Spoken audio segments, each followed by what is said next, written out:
வணக்கம், welcome to kitchen corner. நம்ம இன்றைக்கி பார்க்க போகிற ரெசிபி என்னென்னா முருங்கைக்கீரை பொடி. வந்துட்டு சுகருக்கு, லோ பிபி இருக்கிறவங்க, ஐபிபி இருக்கிறவங்க எல்லாத்துக்குமே வந்துட்டு நல்லா கண்ட்ரோலாக இருக்கும். வாங்க எப்படி செய்கிறதுன்னு பார்க்கலாம்.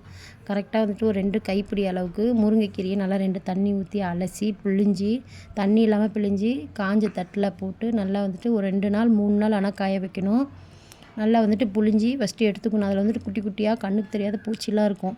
அதனால் வந்துட்டு நல்லா வந்துட்டு அலசி காய வச்சுக்கலாம். பூவெல்லாம் இருந்தால் கூட பரவாயில்ல, அதையும் போடுங்க.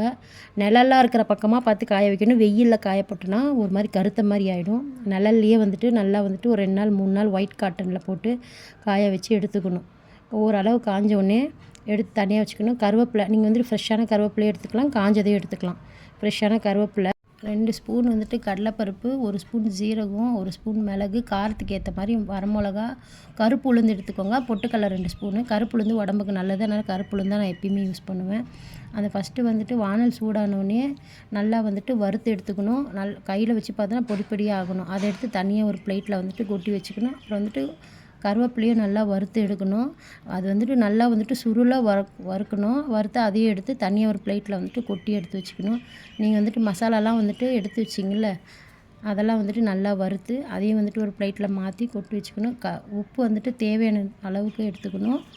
1 ஸ்பூன் வந்துட்டு பெருங்காயம். இது வந்துட்டு வறுத்து போட்டோன்னா கெட்டு போகாது சீக்கிரமாக. அதனால் நம்ம வந்துட்டு கொஞ்சமாக வறுத்து போட்டுக்கிறோம். வறுத்து அதையும் போட்டு எடுத்து வச்சுட்டு ஒரு மிக்ஸி ஜாரில் நல்லா தண்ணி இல்லாமல் காஞ்சிருக்கணும் மிக்ஸி ஜாரு.